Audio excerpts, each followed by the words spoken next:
صحابہ بھی ہو، سبحان اللہ، محبت خلفائے راشدین بھی ہو، محبت صدیق اکبر بھی ہو، محبت حضرت عمر بھی ہو. کہتے اگر کوئی یہ کہتے کہ رافضی ہونا یہ محبت اہل بیت کی علامت ہے، تو امام شافعی اپنے آپ کو محب اہل بیت چونکہ بتانا چاہتے تھے تو کہہ دیا کہ سن لو کہ پھر شافعی سب سے بڑا رافضی ہے. حالانکہ یہ معاملہ ایسا نہیں تھا. یعنی یہ قول امام شافعی رحمۃ اللہ علیہ کا پیش کر دیتے ہیں، لیکن ذرا عقیدہ سنو امام شافعی رحمۃ اللہ علیہ کا عقیدہ کیا ہے. فرمانے لگے فی الخلافۃ والتفضیل نبدأ بأبی بکر وعمر وعثمان وعلی رضی اللہ تعالی عنہم. کہتے سنو، کہتے ہیں معاملہ خلافت کا ہو یا معاملہ فضیلت کا ہو، ابتدا دونوں صورتوں میں ابو بکر سے ہوتی ہے. سبحان اللہ، نبدأ بأبی بکر اللہ اکبر، فی الخلافت والتفضیل. کہتے ہیں معاملہ خلافت کا ہو، اگر خلافت کی ترتیب بیان کرنی ہے یا فضیلت کی ترتیب بیان کرنی ہے، کہتے دونوں صورتوں میں پہلا نمبر ابو بکر کا ہی آئے گا. بے شک، نبدأ بأبی بکر، کہتے دونوں صورتوں میں ہم ابتدا حضرت صدیق اکبر رضی اللہ تعالیٰ عنہ کے نام سے کرتے ہیں، پھر اس کے بعد نام حضرت عمر کا لیتے ہیں، پھر حضرت عثمان غنی کا، اور چوتھے نمبر پہ حضرت علی رضی اللہ تعالیٰ عنہ کا لیتے ہیں. یعنی ایسا نہیں کہ خلافت کی ترتیب تو یوں مانو لیکن بات فضیلت کی آئے تو پھر دوسری طرف سے گنتی شروع کرو. کہتے نہیں، معاملہ خلافت کا بیان کرنا ہو یا فضیلت کا بیان کرنا ہو، دونوں صورتوں میں ابتدا حضرت صدیق اکبر کے نام سے کی جائے گی. امام شافعی رحمۃ اللہ علیہ نے اسے بھی لکھا، کہتے ہیں حضرت صدیق اکبر رضی اللہ تعالیٰ عنہ کی افضلیت کا عقیدہ یہ ایسا عقیدہ ہے، کہتے ہیں صحابہ کے بعد پھر تابعین، یعنی پورے صحابہ کا بھی اس پہ اجماع رہا اور صحابہ کے بعد تابعین کا بھی اجماع رہا. کہتے ہیں یہ ایسا عقیدہ ہے کہ کسی دور میں بھی اس کا انکار نہیں کیا گیا. ہاں انکار اسی نے کیا کہ جو اپنے آپ کو محب اہل بیت کہے لیکن صحابہ کا گستاخ ہو، حضرت صدیق اکبر کے بارے میں دل میں بغض رکھے. یہ ہو ہی نہیں سکتا کہ بندہ محب اہل بیت ہو، دل میں صدیق اکبر کی محبت بھی ہو، پھر وہ اس ترتیب کا انکار کرے.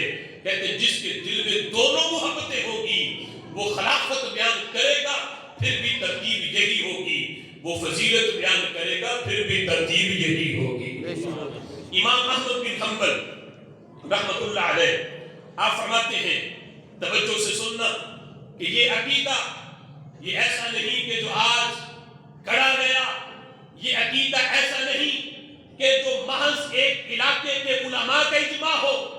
آج یہ بھی کہا جا رہا ہے کہ افضلیت صدیق اکبر کا عقیدہ محض ایک علاقے کے علماء کا اجماع ہے.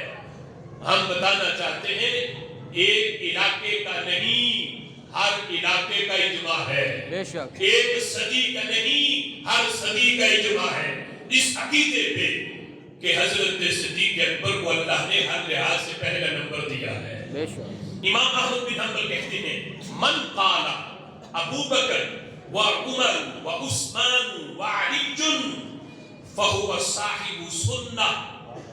کہتے ہیں جو بندہ یہ ترتیب بیان کرے، کہے ابو بکر پھر عمر پھر عثمان پھر علی، اس ترتیب سے نام لے، فہو صاحب سنہ، وہ ہے سنت کے طریقے پہ، وہ ہے صاحب سنہ، وہ ہے سنت کے طریقے پہ، وہ ہے اس طریقے پہ جو طریقہ میرے نبی کا ہے. بے شک، میرے محبوب نے جب بھی چاروں کا نام لیا کسی حدیث میں اکٹھا تو سب سے پہلے ابو بکر کا ہے، پھر حضرت عمر کا ہے، پھر حضرت عثمان کا ہے، پھر حضرت علی کا ہے. یہ ترتیب تو محبوب کی ظاہری حیات میں ہی طے شدہ تھی. کہتے جو اس ترتیب سے کہے وہ صاحب سنہ ہے. اور اگلی بات سننا، کہنے لگے من قال ابو بکر و عمر و علی، بیچ میں حضرت عثمان کا نام نہ لے تیسرے نمبر پر، تو کہنے لگے حضرت عثمان غنی کا نام لے چوتھے نمبر پہ، حضرت علی کو لے آئے تیسرے نمبر پہ، تو کہتے ہیں فہو رافضی، وہ بندہ رافضی ہے.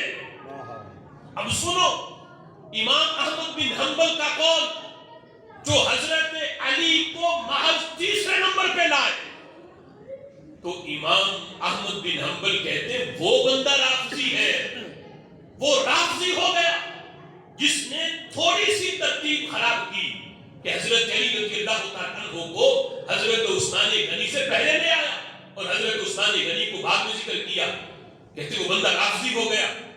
تو جو حضرت علی رضی اللہ تعالیٰ عنہ کو چوتھا نمبر سے پہلے نمبر پہ لے آیا، اس کے بارے میں امام احمد بن حنبل کا فتویٰ پھر کیا ہوگا؟ کسی نے امام احمد بن حنبل سے، کوفہ کے اندر ایک بندہ تھا جو یہ ترتیب بیان کرتا تھا، یعنی حضرت صدیق اکبر کا نام پہلے لیتا، پھر حضرت عمر کا لیتا، اور تیسرے نمبر پہ حضرت علی کا نام لیتا، چوتھے پہ حضرت عثمان غنی کا لیتا۔ تو امام احمد بن حنبل سے کہا گیا کہ یہ بندہ یہ ترتیب بیان کرتا ہے، تو امام کہنے لگے کہ ایسے بندے کو زکام لگا ہے، یعنی وہ بندہ ٹھیک ہی نہیں، اس کی طبیعت ہی خراب ہے، زکام ہے اس کو جو یہ کہے۔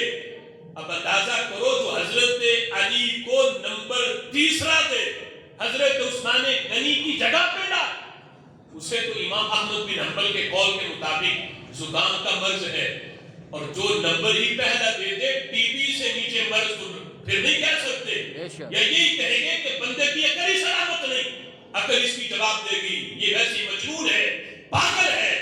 امام احمد بن حنبل کہتے ہیں جس کا ایمان بھی سلامت ہو اور عقل بھی سلامت ہو، طبیعت میں خرابی کوئی نہ ہو، وہ ہو ہی نہیں سکتا وہ ترتیب الٹ کر دے۔ ترتیب یہی بیان کرے گا جو ترتیب میرے نبی نے اپنے فرمان کے اندر بیان فرمائی ہے۔